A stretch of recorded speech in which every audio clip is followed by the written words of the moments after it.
विचार करो आप कि आप जीवित हो तो आप में जीवित है क्या?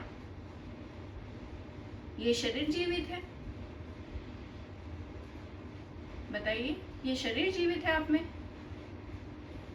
नहीं। अगर शरीर जीवित होता तो फिर ये मरता क्यों है? तो इसीलिए ये भी पता चलता है कि शरीर जीवित नहीं है। तो फिर कौन जीवित है?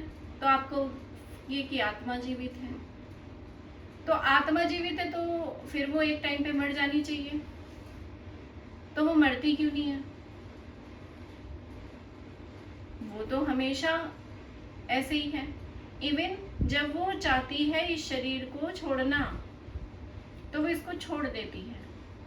खुद उसके आने का भी नहीं पता, उसके जाने का भी नहीं पता।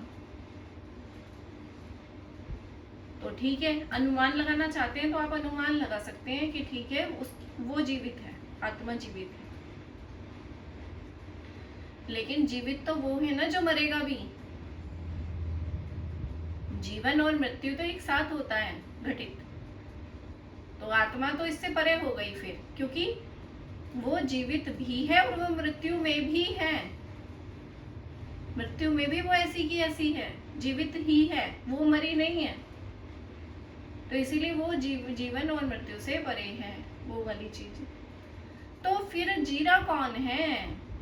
आत्मा तो वो शक्ति है जो इसके पीछे क्या करती है? प्रकाशित करने का काम करती है। लेकिन ये प्रकाशित हो कौन रहा है? हमारा मन, बुद्धि। करेक्ट, क्योंकि ये शरीर जिसके आधार पे काम कर रहा है, क्योंकि मन बुद्धि के हिसाब से काम करता है। बिल्कुल। तो वो मन, बुद्धि, चित्त, अहंकार जो है, ये जो आपका है अंतःकरण, तो ये अंतःकरण जो है ये जन्म मृत्यु का कारक है। और वो ये जो कहते हैं ना कि लास्ट समय पे जैसा आपका चिंतन होगा वैसा आपका अगला जन्म होगा या फिर मोक्ष होगा। जैसा लास्ट में, जैसे अगर लास्ट में चिंतन आपका केवल उस परम स्वरूप तक पहुंच गया, अब आपको कोई भी और चीज नहीं आपके चिंतन में आ रही है लास्ट में, उस लास्ट सेकंड जो होती है आपकी शरीर छोड़ने की, तो उसमें जब आपका चिंतन ये हो गया तो फिर क्या हुआ कि उस चिंतन के अनुसार आप उस स्वरूप को प्राप्त हो गए, मोक्ष हो गया आपका। तो वो मोक्ष किसका हो गया? तो वो चिंतन जिसमें हुआ उसी का तो मोक्ष हुआ। चिंतन किसमें हुआ? तो चिंतन आपके मन और बुद्धि में हुआ। भाई उस समय लास्ट में भी सोचेगा कौन? तो सोचने का काम किसका है? बुद्धि का, मन का। तो इन्हीं का मोक्ष होना है। तो बंधन किसका है? बंधन भी इन्हीं का है।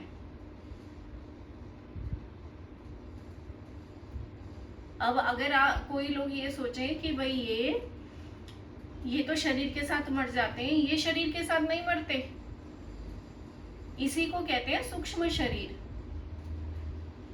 शरीर क्या है? स्थूल शरीर जो बाहरी रूप से दिख रहा है, जो हमारी ये इंद्रियां हैं, ये क्या है? ये तो है स्थूल शरीर। तो ये कैसा है? ये तो जड़ है, तो ये तो नष्ट होता सामने दिखता है, क्योंकि सूक्ष्म शरीर मन बुद्धि नहीं दिखता। आप बताओ, आपको अपना मन बुद्धि दिख रहा है? मेरा दिख रहा है आपको मन बुद्धि? क्योंकि वो है ही सूक्ष्म। जैसे कि जगत में बहुत सारे सूक्ष्म जीव ऐसे हैं जिनको आप अपनी आंखों से नहीं देख सकते, लेकिन उनको आप महसूस कर सकते हो। इसी प्रकार से आप खुद देखो कि आपके अंदर एक तो ये शरीर है, इसको तो आप देख रहे हो, इंद्रियां जो है आपकी नाक, आंख, कान, हाथ, पैर जो कुछ है, इनसे बना हुआ 5 ज्ञानेंद्रिय, 5 कर्मेंद्रिय, इनसे बना हुआ आपका ये क्या है? स्थूल शरीर है। तो ये स्थूल शरीर तो आपको सामने दिख रहा है स्थूल रूप से। तो ये तो ऐसे का ऐसे ही स्थूल आपको समझ में आ रहा है, ये नष्ट हो जाएगा, ये भी आपको समझ में आ रहा है। लेकिन इसको चलाने वाला कौन है वो आप समझने की कोशिश ही नहीं कर रहे कि इसको कुछ और चलाने वाला भी है। तो इसके पीछे चलाने वाला वो सूक्ष्म शरीर है। वो सूक्ष्म शरीर कौन है? वो है मन बुद्धि अंतःकरण।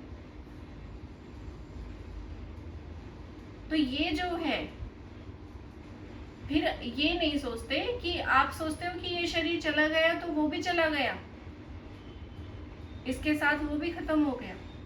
वो खत्म नहीं होता, मन और बुद्धि खत्म नहीं होता। और इसका प्रमाण है, प्रमाण क्या है? आपने बहुत से लोगों को देखा होगा, देखा नहीं होगा तो सुना तो बहुत होगा, और मुझे पता है कि आपको यकीन भी होगा इस चीज पे कि बहुत से लोग अपने अगले जन्म में पुरानी बातें याद रखते हैं, और वो मतलब ये बता देते हैं कि भाई मैं तो पहले ये था, और जो वो बताते हैं वैसा का वैसा सत्य पाया जाता है जब उसकी खोज की जाती है। तो ये उसी चीज का प्रमाण है कि वो जो अगला जन्म उन्होंने ले लिया, उसमें उनका मन और बुद्धि वो वही पुराना वाला पूरा विकसित है, तो वो उसके अकॉर्डिंग सारी बातें दोहरा रहे हैं, याद करें। तो इसका मतलब ये निश्चित है कि हमारा जो सूक्ष्म शरीर है वो नहीं मरता, मन और बुद्धि हमारा नहीं मरता।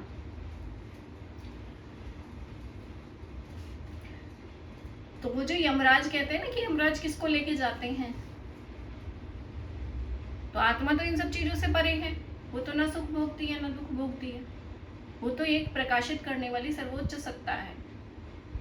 उसके होने से बस ये है कि वो अस्तित्व है, उसके होने से ही सारा अस्तित्व है। लेकिन जो सब कुछ भोगता है वो कौन भोगता है? आप देखो आपके इस शरीर के अंदर कौन भोग रहा है? वो जो आत्मसत्ता है वो कुछ नहीं भोग रही। आत्मसत्ता केवल इसको आधार दे रही है, किसका? जीने का। आत्मसत्ता के कारण इसकी सत्ता है इस शरीर की, बस। वो ना इसके सुख से मतलब है उसको, ना इसके दुख से मतलब है। तो फिर ये सुख दुख कौन भोग रहा है? इंद्रियां नहीं, हमारा शिक्षण से भी।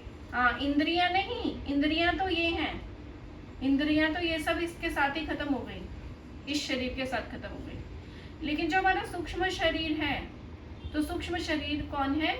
मन और बुद्धि। आप खुद देखो, जब भी कोई चीज इफेक्ट करती है तो वो किस पे इफेक्ट करती है? आपके मन और बुद्धि पे। मन पे और बुद्धि पे। तो दुख और सुख कौन ग्रहण करता है? मन और बुद्धि। तो बताइए कि ये शरीर को कहीं से ग्रहण हो रहा है? दुख और सुख शरीर को ग्रहण नहीं हो रहा, आपके मन और बुद्धि को ही ग्रहण हो रहा है आज भी। मतलब ये सब प्रैक्टिकल है, कोई कहानी नहीं है। अगर इसको बिल्कुल सिस्टमैटिक ढंग से हम समझें तो हम अपने जीवन को अच्छे से समझ लेंगे, और हमें फिर इससे पार होने का रास्ता भी मिल जाएगा। तो काम किस पे करना है? मन और बुद्धि से। इसीलिए बार बार अध्यात्म में चिंतन को कहा जा रहा है, मनन को कहा जा रहा है। क्यों? क्योंकि कहा गया कि अंत समय में या मति सागति, कि जैसी मति होगी वैसी ही गति होगी। तो मतलब क्या? क्यों? क्योंकि मन और बुद्धि के अनुसार आपको आगे की व्यवस्था बनाई जाएगी। तो मन और बुद्धि को पे काम कर लो अभी। आप क्या करते रहते हो? सारे टाइम शरीर पे काम करते रहते हो, जबकि शरीर काम करने का विषय है ही नहीं। शरीर तो ऑटोमेटिक जैसा मन बुद्धि चाहेंगे वैसी क्रिया कर लेगा। तो आप किसको? अपने मन बुद्धि को लगाओ ना, मन बुद्धि को सही सुधारो।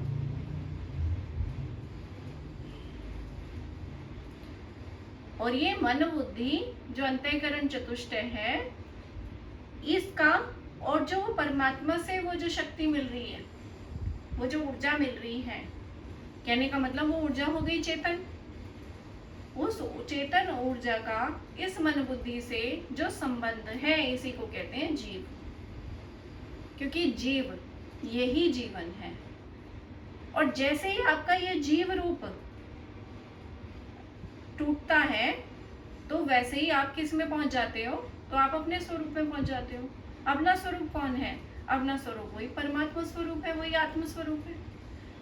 तो ये जीव रूप जो है, ये उसकी चेतना, उस आत्म स्वरूप की, प्लस आपका मन और बुद्धि, क्योंकि मन और बुद्धि से ही जी रहे हो आप, और उस आत्म तत्व की चेतना।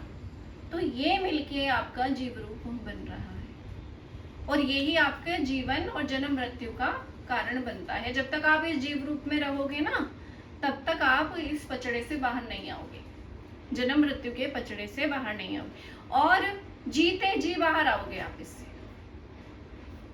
ये भी है कि आप इससे जीते जी बाहर आओगे। कैसे आओगे? चिंतन और मनन के द्वारा, क्योंकि ओवरऑल सारी चीज का करने वाला कौन है? चिंतन और मनन। अभी भी आप में जो कुछ आसक्ति या विरक्ति घटित हो रही है, वो भी चिंतन मनन में ही हो रही है। तो जब वो चिंतन मनन आपका ये प्रगाढ़ हो जाएगा, आपको ये समझ आ जाएगा अच्छे से, तो आपका जीव रूप यही नष्ट हो जाएगा।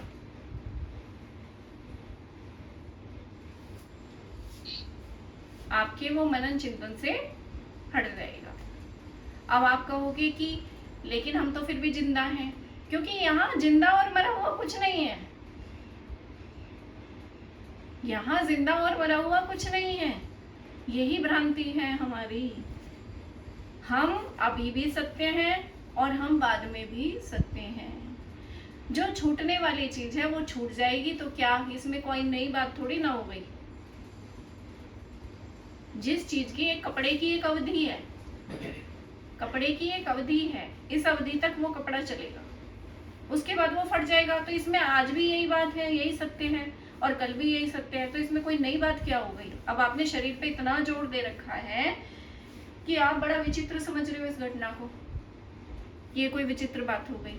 विचित्र बात ये है कि आप इसमें बैठे हुए तत्व को नहीं जान पा रहे। विचित्र बात ये है कि उस तत्व को पहचान लो आप।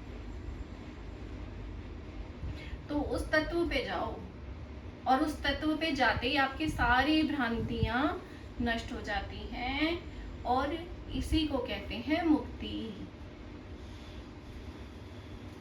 यही मुक्ति है।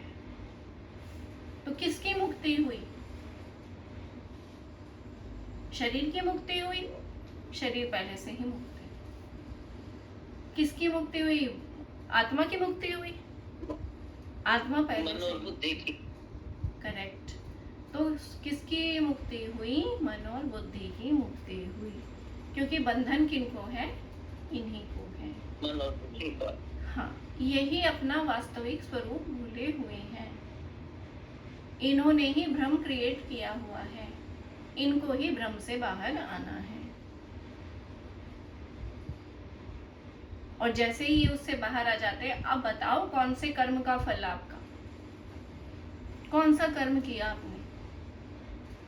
जब आप उससे बाहर आ गए तो फिर तो कुछ भी नहीं। जैसे कि मैंने कल भी जब चर्चा हुई थी, तो मंच पे आपने कार्यक्रम में भाग लिया, आप उसके कैरेक्टर बने, आपने रोल प्ले किया, जो भी आपको रोल मिला, लेकिन जब उससे बाहर आ गए तो क्या आपका उससे कोई लेना देना रह गया? फिर तो आप अपने वास्तविक स्वरूप में आ गए, आपका कोई लेना देना नहीं रहा उससे। क्या उसके फल का कोई आपसे लेना देना रहा कि भाई अब आपने जब वो एक्टिंग की तो उसका फल ये होगा, उसका आपसे कोई लेना देना होगा? आपने किसी को मार दिया तो आपको जेल हो जाएगी। अब आपने मंच पे किसी को मार दिया और फिर वो आप एक्टिंग करके आप बाहर आ गए, अपने घर पे आ गए, तो अब क्या उसके फल से आपका कोई लेना देना हुआ कि आपने वो जो एक्टिंग करके मारा था अब आपको जेल होएगी? बताइए। तो कुछ नहीं। लेकिन वहीं अगर आप अपनी बुद्धि में ये बिठा लें कि हाय मैंने तो उसको मार दिया, अब तो मुझे जेल हो जाएगी, तो फिर क्या हुआ? तो ये आपकी बुद्धि की भ्रांति हुई ना, कि वो आपकी बुद्धि फंस गई, जबकि हमें फंसना नहीं था। हम तो मुक्त थे, एक्टिंग करनी अपना आनंद के लिए और बाहर आ जाना।